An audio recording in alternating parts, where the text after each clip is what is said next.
চহৰত কৰোনাৰ আতংক সামূহিক সংক্ৰমণৰ ফলত বৃদ্ধি পাইছে কৰোনাত আক্ৰান্তৰ সংখ্যা পৰিণতিত চহৰখনৰ তিনিটাকৈ স্থান কণ্টেইনমেণ্ট জোন হিচাপে ঘোষণা কৰি অঞ্চলসমূহ সিল কৰিছে জিলা প্ৰশাসনে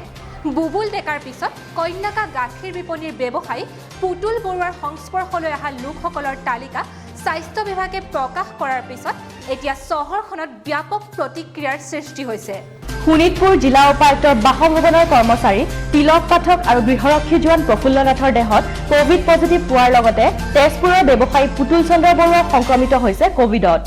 আটাইকেইজনকে পৰুৱাৰ কোভিড হস্পিটেলত ভৰ্তি কৰোৱা হৈছে তেজপুৰ বিশ্বজিৎ বৰা পথৰ বুবুল ডেকাৰ পৰা সংক্ৰমণ হৈ এই তিনিজনকৈ স্থানীয় লোক কোভিডত আক্ৰান্ত হৈছে বুবুল ডেকাৰ সংস্পৰ্শলৈ অহা লোকসকলৰ তালিকা প্ৰকাশ পোৱাৰ পিছত কোভিডত আক্ৰান্ত কন্যকাৰ গাখীৰ বিপণীৰ ব্যৱসায়ী পুতুল চন্দ্ৰ বৰুৱাৰ সংস্পৰ্শলৈ অহা লোকৰ তালিকা প্ৰকাশ কৰিছে স্বাস্থ্য বিভাগে ইফালে তেজপুৰ দ পৰ্বতীয়া লেঙা চুবুৰী তিলক পাঠকৰ ঘৰৰ চাৰিওটা পথ কণ্টেইনমেণ্ট জোন আৰু বাফাৰ জোন হিচাপে প্ৰশাসনে সিল কৰিছে তিলক পাঠক তেখেতে বেছি বাংলাত চাকৰি কৰিছিলে সংবাদৰ আৰু তেখেতৰ যে হৈছে আমি গম নাপাওঁ আৰু ইতিমধ্যে আমাৰ গামবুঢ়াই কৈছে আমাক খবৰ দিয়া নাই কালি খবৰ দিছে গামবুঢ়া আহিছে মোৰ তালৈ কৈছে কি এনেকুৱা হ'ল তিলকক হেৰি কৰিব কিন্তু আমি আগতে গম পোৱাহেঁতেন সাৱধান হ'লহেঁতেন এতিয়া মানুহখিনিৰ লগত মিলা মিছা কৰিছে আৰু যিটো আমাৰ কাৰণে বিপদজনক এতিয়া আমি অনুৰোধ জনাম আমাৰ ইয়াত ভালকৈ ট্ৰিটমেণ্টটো কৰিব লাগে আৰু যিটো আমাৰ হেৰিটো চেনিটাইজাৰ কালি আহিলে পটাপটকৈ লৰালৰিকৈ গুচি গ'ল মই ইতিমধ্যে যোগাযোগ কৰিছোঁ কিন্তু এতিয়ালৈকে হোৱা নাই চেনিটাইজিংটো কৰিব লাগে আৰু আমাৰ গাঁৱৰ মানুহখিনি বহুত ভয় খাইছে আৰু উত্তেজনাৰ বশৱৰ্তী যিকোনো কাৰ্য কৰিব পাৰে সেই গতিকে আমি অনুৰোধ জনাম প্ৰশাসনৰ মানুহ আহক মানুহখিনিক এটা বুজনি দিয়ক আৰু যিহেতু আমাৰ বেমাৰী কোনো শত্ৰু নহয় ৰোগটোহে আমাৰ শত্ৰু সেই গতিকে আমি সকলোকে অনুৰোধ জনাইছোঁ যাতে এই পৰিস্থিতিত আমাক সহযোগ কৰক আৰু চেনিটাইজিংটো সোনকালে কৰক আৰু মানুহখিনিক যিটো ভয় হৈছে সেই শংকাৰ পৰা মুক্ত কৰিব লাগে একেদৰে বিহগুৰি ভালুকেখোৱাৰ গৃহৰক্ষী জোৱান প্ৰফুল্লনাথৰ ঘৰকে ধৰি সম্পূৰ্ণ অঞ্চলটো কণ্টেইনমেণ্ট জোন হিচাপে ঘোষণা কৰি সিল কৰিছে কিন্তু ব্যৱসায়ী আৰু সাংস্কৃতিক কৰ্মী পুতুল চন্দ্ৰ বৰুৱাৰ সংস্পৰ্শত থকা লোকসকলৰ তালিকা দীঘলীয়া প্ৰায় ৩৫জন লোকৰ নাম সন্নিৱিষ্ট হৈছে এই তালিকাত কাৰণ পুতুল চন্দ্ৰ বৰুৱা এগৰাকী গাখীৰৰ ব্যৱসায়ী সেই সূত্ৰে পুতুলৰ বিপণীলৈ গাখীৰ ক্ৰেতাৰ ভিৰ হৈছিল বহুজনৰ এই তালিকাত সন্নিৱিষ্ট হৈছে বহু নামী দামী ব্যক্তিৰ নাম প্ৰাইমাৰী আৰু ছেকেণ্ডাৰী দুটা ভাগত ভগোৱা হৈছে সংস্পৰ্শলৈ অহা লোকসকলৰ নাম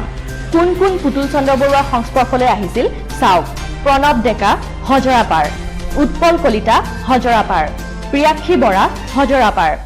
সুৰেন হাজৰিকা কলিবাৰী বুবুল হাজৰিকা কলিবাৰী মনোজ দাস কলিবাৰী অৰুণকান্তি দাস SBI চানমাৰী তৰুণ কুৰ্মী SBI চানমাৰী লক্ষ্য শইকীয়া হজৰাপাৰ তেজপুৰ অঞ্জু ৰয় SBI চানমাৰী সংগীতা চক্ৰৱৰ্তী SBI চানমাৰী ৰশ্মি তেজু SBI চানমাৰী অনিল কুমাৰ ৰয় SBI চানমাৰী আশিষ দে SBI চানমাৰী নন্দিতা চক্ৰৱৰ্তী SBI চানমাৰী মিঠাৰাম বৰুৱা কৈলাশপতি মন্দিৰ চয়নিকা চক্ৰৱৰ্তী পাৰ্বতী নগৰ উজ্জ্বল বৰা দ চুবুৰী কমল বৰা দ চুবুৰী খনীন্দ্ৰ কলিতা দ চুবুৰী ভূপেন শৰ্মা পাৰ্বতী নগৰ লক্ষী ৰায় চানমাৰী ব্ৰজেন নগৰ কৃষ্ণা ৰায় চানমাৰী ব্ৰজেন নগৰ মদন গোপাল শৰ্মা মিলন নগৰ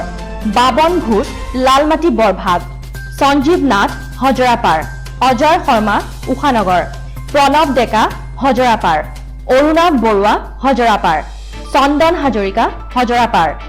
দীপক বাছফোৰ হৰিজনপথ অনঞ্জুতি দাস কুমাৰগাঁও নিতুল কলিতা জাহাজঘাট লতা বৰা ব্ৰজেন নগৰ পিংকি বৰা জয়মতী পথাৰ এয়া আছিল পুতুল বৰুৱাৰ সংস্পৰ্শলৈ অহা লোকসকল এইসকল লোকৰ স্বাব ইতিমধ্যে স্বাস্থ্য বিভাগে সংগ্ৰহ কৰিছে মনোৰমা গোস্বামী শইকীয়া মই এই কৈলাশ নগৰ বাইলেন 1ৰ বাসিন্দা আমাৰ ঘৰৰ পৰা ৪-৫ ঘৰৰ পিছত পুতুল বৰুৱা তেওঁ আজি COVID-19ত আক্ৰান্ত হৈছে তেওঁ মানে হিষ্ট্ৰী আছিলে তেওঁ বুবুল ডেকা বিশ্বজিৎ বৰা পথৰ তেওঁ সংস্পৰ্শত আহিছিল তেওঁ এখন সৰু কাপোৰ ইস্ত্ৰি কৰা দোকান আছে ৰেল গেটত আৰু সেই দোকানখনৰ সন্মুখতে তেওঁ আজি এমাহমানৰ পৰা কন্যাকা গাখীৰ ব্যৱসায় কৰি আছিলে তেওঁ বুবুল ডেকা তেওঁ তালৈ প্ৰায় গাখীৰ নিবলৈ আহিছিলে আৰু কাপোৰো ইস্ত্ৰি কৰি লৈ গৈছিলে শুনামতে মানুহৰ মুখত শুনামতে আৰু তেওঁ সেই সংস্পৰ্শত অহাৰ পিছৰ পৰা তেওঁক আজি 3 দিনৰ আগত চেপ নিছিল, হোম কোৱাৰেণ্টাইন কৰিবলৈ দিছিলে, কিন্তু তেওঁ ভুলবশতঃ এনে নাজানো হোম কোৱাৰেণ্টাইন মাতা নাছিলে, আমি গম নাপাওঁ। তেওঁ আজি ৰাতিপুৱা 11:30 বজাত তেওঁক 108 আহি পেলাই ঘৰৰ পৰা লৈ গৈছে আৰু তেওঁ COVID-19 আক্ৰান্ত বুলি আমি গম পাইছোঁ। অঞ্চলটো চেনিটাইজ কৰা হৈছে, চেনিটাইজ এতিয়ালৈকে কৰাহি নাই, কিন্তু কণ্টেইনমেণ্ট জোন কৰিহে গৈছে, চেনিটাইজৰ কাৰণে আহিব বুলি কৈছে। শোণিতপুৰ জিলা উপায়ুক্তৰ লগতে তেওঁৰ পৰিয়াল আৰু নিৰাপত্তাৰক্ষীসকলৰ স্বাবৰ ফলাফল নিগেটিভ পোৱা গৈছে। অৱশ্যে যোৱা 7 জুনত পুতুল চন্দ্ৰ বৰুৱা কেইমিনিটমানৰ বাবে গৈছিল বাণ থিয়েটাৰলৈ। পুতুলৰ সংস্পৰ্শলৈ অহাৰ বাবে বাণ থিয়েটাৰ কৰ্তৃপক্ষৰ সদস্যসকলৰ স্বাব পৰীক্ষাৰ বাবে স্বাস্থ্য বিভাগক অনুৰোধ জনাইছিল যদিও পুতুলে কেইমিনিটমানৰ বাবেহে তালৈ গৈছিল আৰু তাত কাৰো সংস্পৰ্শ নোহোৱাৰ বাবে স্বাস্থ্য বিভাগে পৰীক্ষা নকৰিলে বাণ থিয়েটাৰৰ কৰ্মকৰ্তাসকলক। Bureau report Agnigarh news.